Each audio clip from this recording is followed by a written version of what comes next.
The MP5 is the iconic submachine gun, both in reality and pop culture, stealing the spotlight across decades of action cinema and becoming one of the most essential SMGs in video games. We're here at the Royal Armouries in Leeds, joined by the Keeper of Arms and Artillery, Jonathan Ferguson, to take a deep dive into the MP5, the origin of its popularity, the weapon's place in video games, and of course answer the question, just why do people slap it?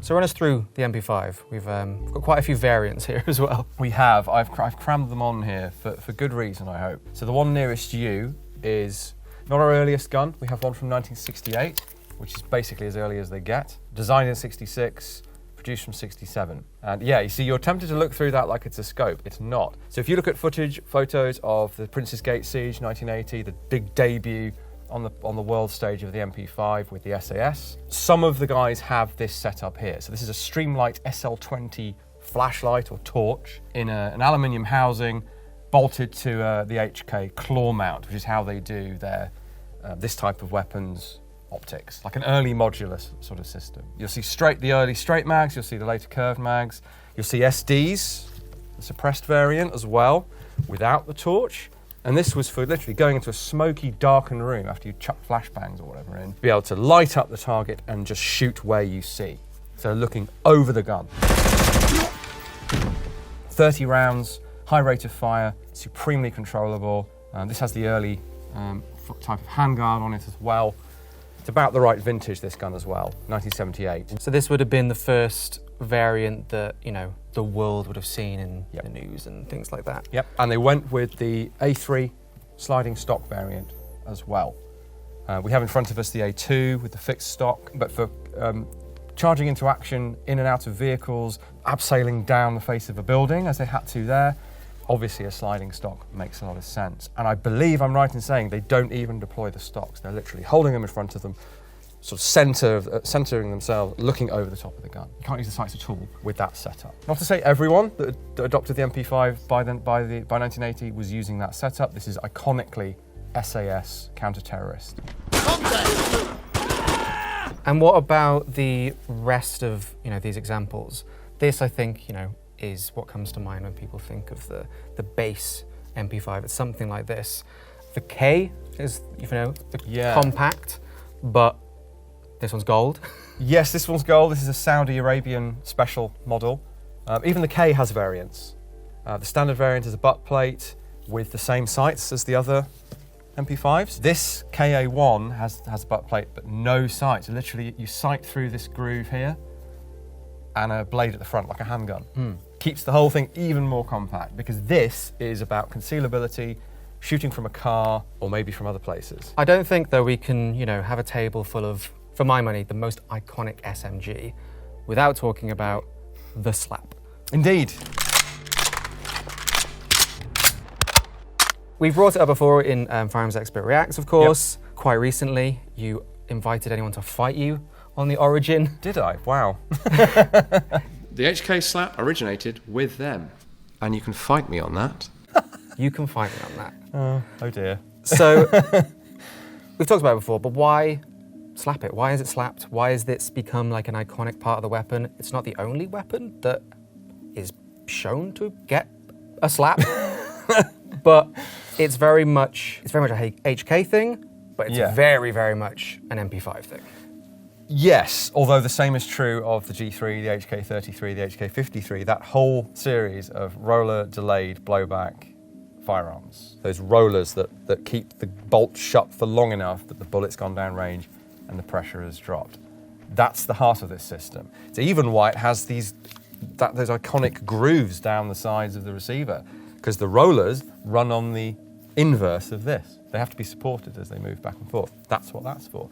Also, conveniently, it allows you to have the sliding stock, all part of the stamped steel clamshell design that's at the heart of that whole family of weapons. As to why you need it, well, I suppose two things. One, they never they did once, put a holding open device, so when you finish firing, the bolt's forward. Click. Uh-oh, gun's not going back. With a holding open device, this would be to the rear. You put on the magazine, hit a catch, it would go forward. Many see this as a limitation, but as far as H&K are concerned, that's partly why they just built in, manually lock it open, take the magazine off, fit the magazine, and slap it. It never gets any less cool. It never does it? No.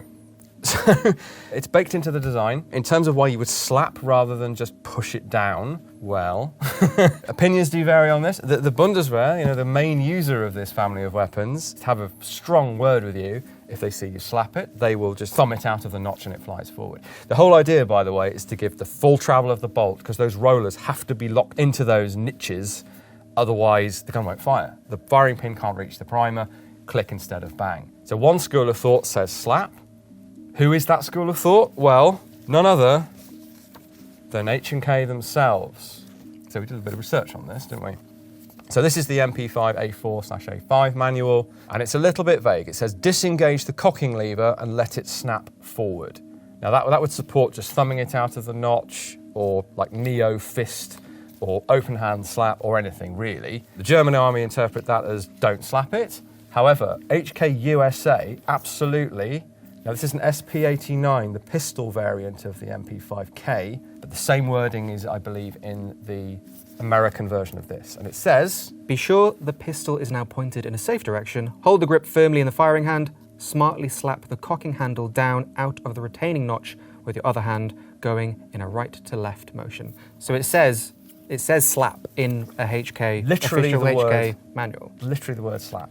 Yep. And you'll see that whenever you see an HK guy in archival video or today operating any of these roller delayed weapons, they slap the charging handle. And I believe that's true of the German headquarters company as well. They just didn't put it in that manual in those terms. Now, will it work just as well if you use your thumb to flip it out the notch? Yeah, of course it will. For whatever reason, HK, as a rule, have decided that the appropriately named HK slap is the way to do it. And it's become absolutely iconic, as you say. There's even a song about it. There is. Do the HK slap.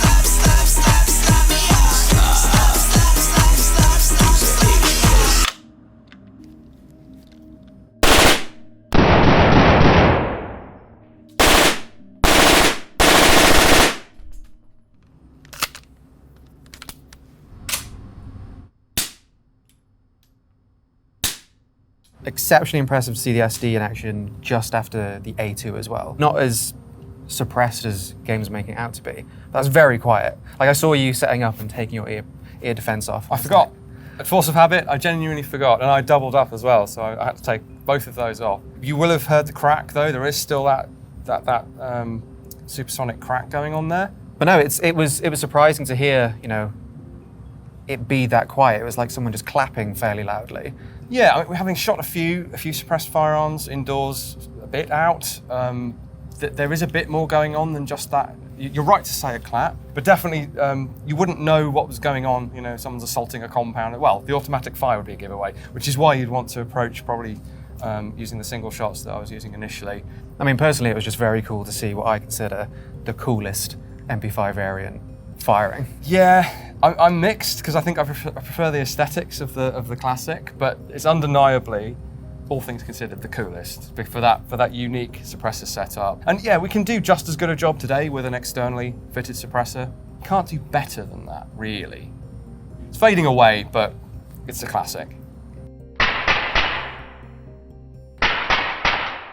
The firearm itself is iconic. Why do you think that is? It was thrust into public consciousness during, its appearance with the SAS, but we've come a long way from then. Absolutely. Nearly as old as me. But it's remained as iconic. I don't think, if I think SMG, I'll think about the MP5. Absolutely, yeah. Now, I think that's partly because, the MP5 is peak SMG, literally speaking. It got to the point where everyone who wanted a submachine gun bought MP5s, and then, coincidentally, the SMG as a class of weapon fell away as the rifle caliber carbine came to the fore. And HK even tried to, one-up themselves and didn't go all the way with the UMP. Yep. But you've mentioned many times that this is, if not your favourite weapon, definitely, top 3. Yep. Why is that? It's extremely cool. Agreed. Uncontroversial statement. It's technically impressive. to have the closed bolt system, so there's minimal disturbance when you pull the trigger. Modularity before it was really a thing. The AR-15 set itself up for modularity, but didn't really achieve it as quickly as this did. This had different buttstocks, different foreends, pretty quickly after it was launched. So those are the two main early modular systems. So there's that going for it. Relatively early use of polymer lower receiver here as well. The sighting system is technically very good for an iron sight system, adjustable. It goes on. But what really nails it is just how cool it looks, how sweetly it handles, if you're lucky enough to handle or shoot one, and Die Hard. Predator. Those two, I could have just said Die Hard and Predator. Which is interesting, because if I think about The Matrix, of course. I think those are the other big ones. Earliest one, I think, is Die Hard. The ho ho ho. Now I've got a machine gun. I understand that they were actually cut down HK 94s. Not MP5s. But no. again, it's doing the job. And then we go into, Rambo, The Rock. Love that movie. Iconic in The Rock. Yeah. 90s, early 2000s was absolutely peak Special Operations Forces with the MP5. So. Lethal Weapon. It was even in the Michael Jackson film, modded up or sci-fi like, but it was in, it was the weapon of the bad guys in Moonwalker. Nearly said Raker. Important not to confuse those two. But the thing is, with all of those, they're the HK-94 cut down, because at that time, when it was the peak movie appearance, the MP5, they were coming from the same armourer. Yeah. Stembridge Gun Rentals is the main one. But obviously, the movie that stands out in a lot of people's minds, especially around the 2000s era, is The Matrix. 2 MP5Ks, akimbo, lobby scene, not gold, but still. Incredible piece of cinema, and something, it's got to be a highlight reel in the silver screen appearances of the MP5. Agreed. Yeah, agreed. Cross the body. Just fantastic scene, fantastic gun. And not the first movie appearance of the HK slap, but I think the one people remember. We need guns, lots of guns. Absolutely. I got a genuine chill there when you re-spoke that line there. I didn't do it nearly as cool as Keanu Reeves. I just rattled it out. It didn't matter. It's still got that reaction, because it's that iconic. We're about to take down the bad guys. Loads of ridiculous weapons, and the purposefulness of him doing a new version of the HK slap we hadn't seen before, and just going doosh like that, and it's just then you're into the lobby scene, and it's just one of the best films ever. And of course, an icon of games as well. It's another accolade that GoldenEye can take, GoldenEye 64, as a first appearance, as the D5K Deutsch. Yes. But then, of course, following on from GoldenEye, Rainbow Six, iconic weapon, features the MP5A2, K, and SD2, all under their mostly correct titles. It's been a mainstay in shooters since, and it's hard to imagine a shooter without the MP5.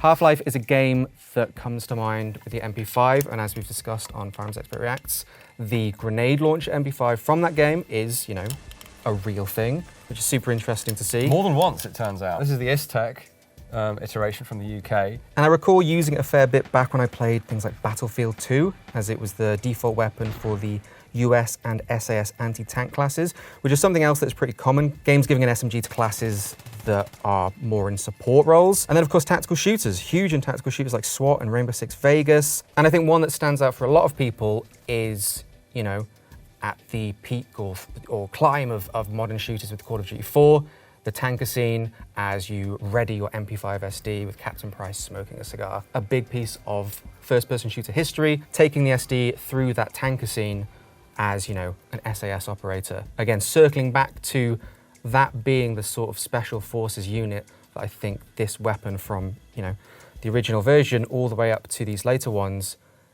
it's carried that relationship almost. To me, it feels like it's a special forces weapon, potentially just because of its appearances. SAS, Navy SEALs, exactly, Delta Force. And all the, the first appearances in reality as well. GSG-9, yeah.